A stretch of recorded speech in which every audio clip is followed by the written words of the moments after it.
Tanya Talaga, we just took a breath, just finished watching this ceremony. I know we were both taking lots of notes. What struck you the most? So many things about today will stay with me. Of course, the survivors, hearing their voices. Jackie Pizendawatch, she was incredible.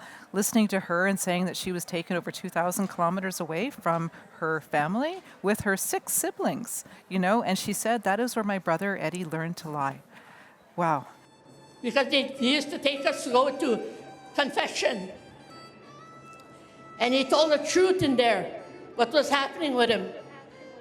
And the priest or whoever it was went to report it to the other people that were taking care of us, and he got a beating.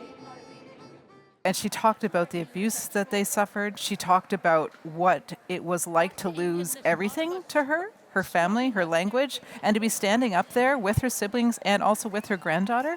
That was remarkable, and it shows you how recent this is. This is not history from 500 years ago.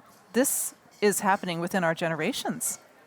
As people watch this day and they see a sea of orange shirts from coast to coast to coast in various communities and schools, can you step back? Where is this country on this journey of reconciliation? We've got a long way to go. We really are just starting. Yes, the Truth and Reconciliation Commission was in 2015. We've only seen 13 of the 94 calls to action, but it's more than that. Why has it taken so long for change to happen? We need a greater political will, and we need everyone wearing an orange shirt to vote, to also talk to their politicians and say, this is not okay. We need equity. So every child really does matter in this country.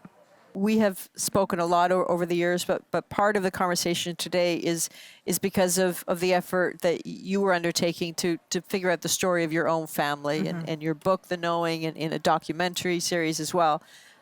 The search for what happened to them in the residential school system. But the last chapter of your documentary is called The End is the Beginning. What did you mean by that? The end is the beginning is what you saw here today, right? We are talking about not just Indian residential schools, we're talking about Indian hospitals, we're talking about tuberculosis sanitaria, we're talking about child welfare, about the 60s scoop, about all of our children that still need to come home. We're talking about jails, we're talking about justice. All of these things are still turning. This is a circle. We're still going.